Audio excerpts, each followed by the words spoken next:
So, yeah, we have the papers there. But first, we're going to do a quick recap to get us up to date to where we're holding. So, once again, thank you, Carlos Polivoda and family, for your help and your sponsorship and for really putting your heart into this. Okay. So we started off the first, right all the way in the beginning of the Shar Bitachon, in the introduction. Rabbeinu Bechai ben Pekuda gave us 10 reasons why you would want to have bitachon. 10 different reasons, right?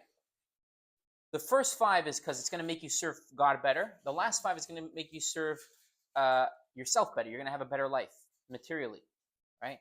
So 5 plus 5 is 10, right? So you have 10 reasons. The 5 reasons for...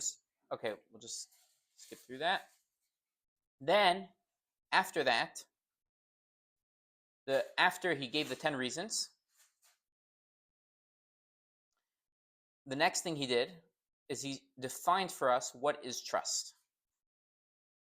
Right, we have the 10 reasons coming up over here. Read them. Then he defined for us what is trust. Right, trust is not faith. Right, we said this isn't from his book, but this is from the Rambam. Faith is a tree. Trust is the fruits that grow out of the tree. In other words, faith is the foundation, but the outcome of faith is trust. Trust is an internal feeling of calmness and tranquility, which comes based on trusting in God.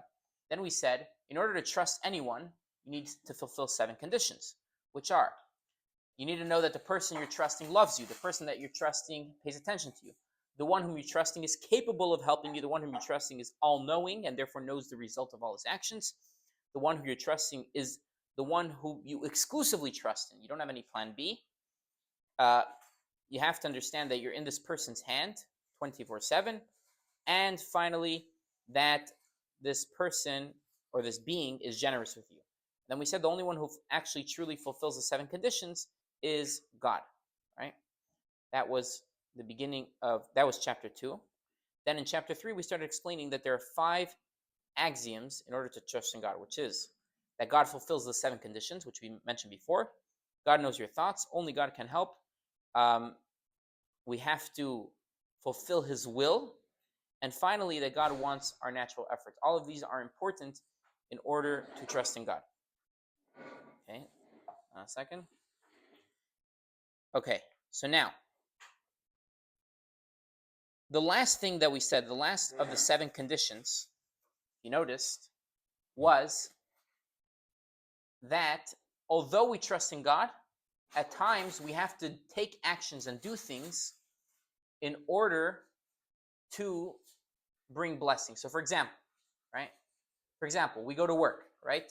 Why do we go to work? You should just trust in God, right? Trust in God, there's no reason to go to work. Someone's sick, you go to a doctor, right? Why should you go to a doctor? Trust in God and God will heal you. You know, they tell a story of a man who met a woman and they wanted to get engaged. So the man went to go ask permission from the woman's father, his future father-in-law. So he goes to his future father-in-law and he tells his father-in-law, I would like to marry your daughter. And he says, okay, I just want to make sure that you can take care of her.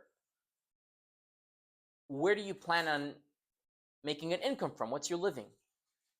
So he says, God will help. So he says, okay, and like, how do you plan on paying for a down payment for a house? God will help. Right? How do you plan on putting bread on the table? God will help. So he finishes his meeting with his potential son-in-law. He leaves the room. He goes to his wife, meaning the man. His wife says, "Nu, what do you say about this boy?" So he says, "I love him. He's incredible. I meet him for 2 minutes and he already thinks I'm God." Exactly. So obviously we understand that this attitude is not a correct attitude. You don't just say God will help for work and God will help for health, etc., etc. That's what we're talking about today. Today we're saying the 5th of the conditions in trusting in God is that although we trust in God, we know that the system God set up is that at times I have to put in my effort to receive the blessing. right? The classical example of that is work, right? I have to, yes, the blessing comes from God, the parnasa comes from God. But in order to channel that blessing, in order to receive that blessing, I have to open up a space where the blessing could land. I have to make a vessel for the blessing to be able to land in. And that is why we go to work, right? Okay. Then the question becomes, so now for the rest of the chapter, from now till the end of the chapter, the Rabbeinu Bachai Makut is going to discuss why indeed did God create the world in such a manner. In other words, yes, the way the world was created today, right? The way the world is created today, you need to work. But if you're God, right? Close your eyes for a second and imagine you're God. You could choose to make the world however you want. You could choose to create a world in which people don't have to work, right? Imagine you're God, right? And you're deciding what to do. How do I want this world to look like? I could choose to say, you know what? I'm going to create the world in such a manner that work is not necessary. Everyone could just go to shul all day, pray and learn and daven, etc., etc. And they won't have to get distracted with worldly matters. In other words, why did God create the world in such a way that he made it a requirement that in order to live, you have to work? So that's what we're going to see today. It's in page 13 in the copies that you have in front of you. It is the last paragraph on page 13, which is the reason for human efforts. So if anyone wants to follow along inside, there's copies all around the table. The bottom of page 13. So he says like this. There are two reasons why the Creator made it in such a way that a person must make efforts to pursue and search for the means of his livelihood and other needs.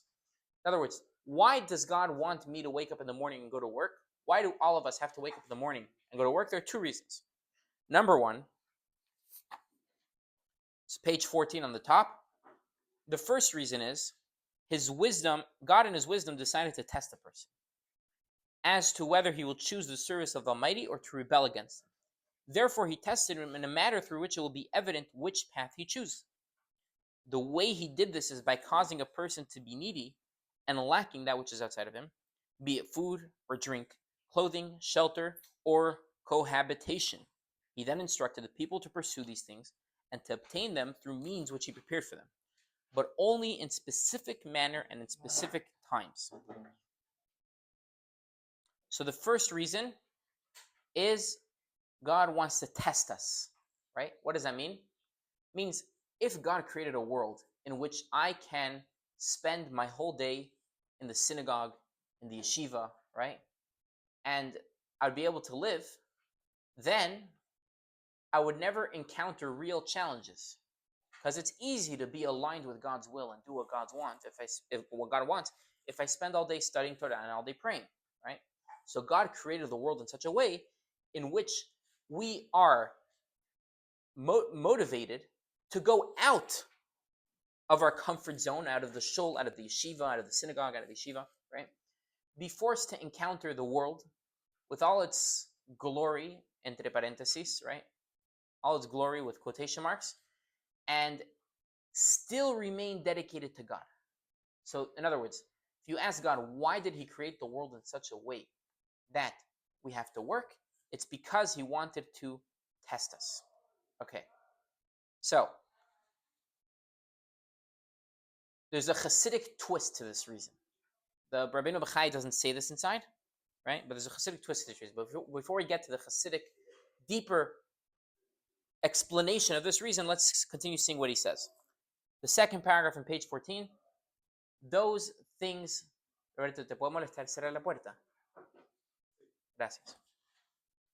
Those things that the Creator decreed that the person will obtain, he will obtain as a result of God making available all the means that he requires, while those things which God did not decree that he will obtain, he will not obtain them, since those means will be withheld from him. As a result, it will become clear if he wishes to serve him or disobey him, based on his choice of the means which he chooses to obtain his needs. On account of this, he will either be rewarded or punished, even if he did not end up obtaining that which he tried to obtain. So what he just said now, what the Rabbeinu Bachai just said in these last two paragraphs is as follows. Being that, in truth, God already predetermined ya fue decidido, right? How much I'm going to make that year. So working harder isn't going to make me generate more than if I work less hard. I have to work the normal amount that's required of human beings under normal circumstances. Not become a workaholic, because that's not going to gain anything. You're not going to make more than if you just work the regular amount. Now, if you're just lazy and you work less than you're supposed to, yes, you will make less because you didn't make enough of a vessel for the blessing to come. But as long as you're working the normal amount, right, in a normal way, right, you're going to make everything you're supposed to make. And going crazy and staying up late hours for no reason and trying to find one more otra vuelta más, right, isn't going to help anything. So that's what he says in these two paragraphs. Being that it's only to test us, but really the blessing comes from God, so there's nothing to be gained by trying to game the system. Okay, that's reason number one. Now, before we go to the second reason of why God created the person in such a way that we are required to go to work, I want to discuss the Hasidic twist to what it means to test us. Because one can ask, well, God's just having fun over here. He wants to test me. He makes life difficult just to test me. In other words, like, can't you find another game to play instead of making me having to go to work every day and grinding? Like, so to test us, the fact that we have to go to work, encounter the real world, and to be tested is an outer dimension of a more inner reality, of a more deeper reality, which is as follows. Kabbalistically speaking, and I want to be clear, this is not clearly stated in Rabbeinu Bechaya. This is an add-on that I'm bringing to what Rabbeinu Bechaya says. There's a Kabbalistic Hasidic concept, which is based on the Rizal, that before God created the world, our world as we know it, he created a spiritual prototype world, a divine spiritual prototype world, which was unsuccessful. Now, it's explained that obviously God doesn't make a mistake, and it was all part of the plan, and this world self-destructed. We're talking about a spiritual divine world, not a physical world, but this world self-destructed, and there was a certain holiness in that world, and a whole bunch of sparks of that world landed in our world, and they're hiding. Gracias, Lourdes. And they're hiding in plain sight in physical objects all over the world and in physical realities. So when we go to work and we're forced to encounter the world, and you're at business, right? You're at your office, or you're on the road, right? And you take the opportunity to do a mitzvah, right? You have a few minutes off and you study Torah, or you have the intention that with the income you're generating, you're going to give tzedakah, or a Jew presents himself to you as a business opportunity, and you take the time to share with him some inspiring words about Judaism, right? Whatever those cases are, at that moment, you're elevating some of the sparks, right? You are elevating this physical object. So in other words, an outer manifestation of this is that God is testing us, right? God is testing us to see how dedicated we are to him. But the inner reason is that when we do this, we are actually bringing the world closer to God, making the world more divine, and making the world more godly, right? Okay, now let's see the second reason why God created the world in such a way that people have to go to work. The second reason, the last paragraph on page 14. The second reason why God made it that people be required to make efforts and employ various means to obtain their livelihood is because if a person would not need to exert himself to pursue and search for means of sustainment, he would rebel and pursue that which is forbidden, and he would not pay attention to his obligations toward God in exchange for the kindness of God over him. As it says, and there are harp and lute, tambourine and flute, and wine at their drinking feasts. And the work of the Lord they do not regard, and the deed of his hands they have not seen. As we know, the Rabbeinu Bechai style is to say a concept and then bring a verse to prove it. Likewise, it says, and Jeshurun became fat and rebelled. You grew fat, thick, and plump. Israel forsook the God who made them. In a similar vein, the rabbis of blessed memory said, Torah study goes well with derech eretz, work, since the toil of both makes misdeed scarce. Any Torah study that is not accompanied by work will cease in the end and lead to misdeed. All the more so would someone rebel if he doesn't have either one of these and does not pay attention to either one of them. It is out of compassion of the Creator on man that he preoccupied him with obtaining his worldly needs and with doing Torah and mitzvot, which serve as provisions for the world to come, in order that he will not have time to seek out that which he does not need and that which he is not able to comprehend with his intellect, such as those matters pertaining to the beginning of creation and the end of the world. Like the wise man King Solomon said, also the wisdom of the world he put into their hearts, save that man should not find the deed which God did from beginning to end. We're on page 16. Now, before we continue on page 16, what did he just say? The second reason is very simple. Keep us busy from sinning. In other words, the question was, why did God create the world in such a way that man has to go to work? Why didn't God create the world in such a way that I could spend my entire day in the synagogue praying and in the yeshiva studying, right? The kollel, whatever it is. And somehow or another, God would make it that people don't need to eat, or everyone's born with food popping up in front of them every day. When God was deciding how to design the world and how to create it, anything was possible, right? It's hard for us to imagine because we live in a certain reality. Just as a side note, there's a story they say,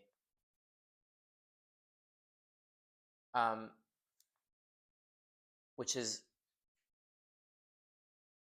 if God wanted to destroy the world, what would he do? So there's a group of people, they're all discussing. If God wanted to destroy the world, what would he do to destroy it? You're God, and you decide you want to destroy the world. What do you do? Any suggestions? Bring that flood. Flood, okay. Oxygen out. What? No oxygen. Okay. Just to sin. Okay. Anyone else? Any other? Starvation. Starvation. No more food, right? Okay. Depends how fast. Depends how badly. I'm getting the secrets of everyone's evil inclination. What their dream is. They're destructive. Ego. Yeah. Blood. You got meteor. You got many ways. So that's what happened in this conversation. Everyone was suggesting different things, and then one of them finally suggested what our friend here suggested, which is God would just cease to speak, right? Because God is bringing, it's explained, Kabbalistic, according to Kabbalah, God is bringing the entire world into existence every moment through his speech, right? Every moment God is saying this table, God's word that this table should exist is sustaining the table and causing it to continue existing. If God were to stop for 1 second, it would cease to exist. So if God wanted to destroy the world, all he had to do was cease putting his divine word into all the objects and bring them into existence. You just cease to talk, stop talking, and boom, it all turns off, right? Ooh. Somewhat along the lines, right? Imagine you start daydreaming. You close your eyes, and you imagine that you're getting on a plane and you're going on a vacation and you're at a beach and someone hands you a martini and you're sitting and you're sipping and you hear the birds chirping. How do you come back to where you are? You stop imagining, right? There's this cute riddle joke that kids tell always. Imagine you're in a room and you're locked up and there's no key to get out, and it goes on and on about like how impossible it's to get out of the room. And then the question is, how do you get out of the room? So typically the person answering the question will be like, I don't know, maybe you try to pick the lock, maybe you do this. And the correct answer is you stop imagining. You're imagining, right? So stop imagining and you'll be out of the room. Yeah. So God is all powerful. He could do whatever he wants. So why did he create us in such a way that we need to go to work? So the first reason was to test us. The second reason we're saying is to keep us busy from sinning. In other words, if God would say, look, you know what? Humans, you don't need to work. You can do whatever you want. Who's to say that we would run to the yeshiva and the synagogue? Chances are we take the free time to sin, right? So God says, I don't want you to have so much free time. I want you to be busy. Busy trying to make the next deal, trying to make the next dollar, you'll be so busy by the time you get home, you're exhausted, and then your wife tells you to take out the garbage, and then you have to go to synagogue, and then, right? So you won't have time to sin. That's it. That's the second reason Rabbeinu Bachai says. Now, again, I want to give this a Hasidic twist. Because again, you could say God could have created us in such a way that we wouldn't feel that the empty time is a time to sin. Whatever that. The Hasidic twist, which is somewhat connected to this idea, and again, I want to be clear, this is Rabbeinu Bachaya 1,000 years before Chassidus was revealed. So this is not from the Rabbeinu Bachai. This is just a Chassidic concept, which is very fascinating. Which is as follows: humans, people, were created to create. We're created to be creative, to create something. Yeah, that's why we were created. If we don't get the opportunity to create, we don't feel good about ourselves. We feel lethargic. It can bring to someone feeling melancholic or even depressed. We have to feel like we're contributing and we're creating.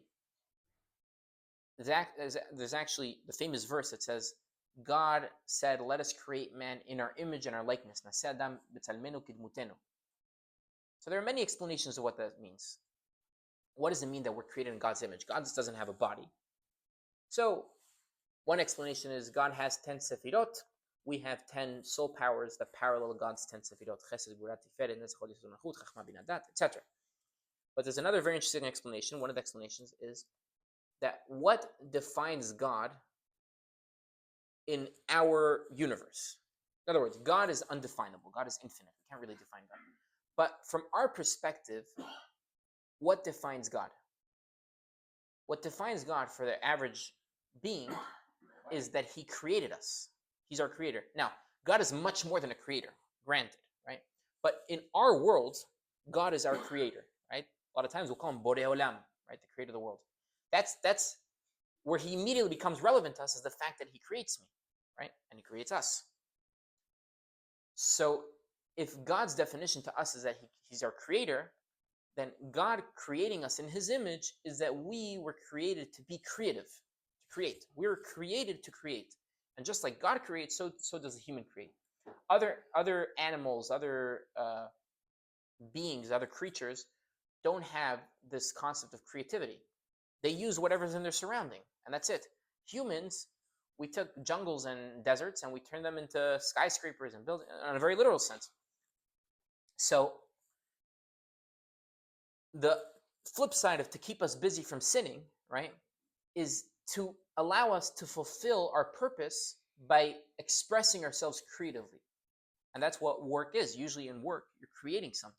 Whatever it is, it's not always something physical, sometimes it's something conceptual, but you're creating something. And that allows a person to express, the human to express himself in the most fullest form possible. Now, the best thing would be to create in Judaism and in Torah, right? To study Torah and come up with new ideas but not everyone's built for that, and not everyone's going to do that. So therefore, God allowed most people to express themselves in creating in the business world, right?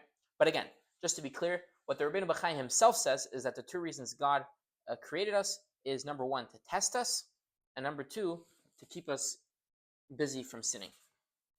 Okay. Now, the next thing we're going to talk about, right? So the first reason is test us, and the second reason is to keep us busy from sinning. As you can see, this guy's quite busy, and he has like 7 arms. Okay, now there's the exception to the rule. What's the exception to the rule? Page 16. We're going to talk about now the person who doesn't have to go to work. Page 16.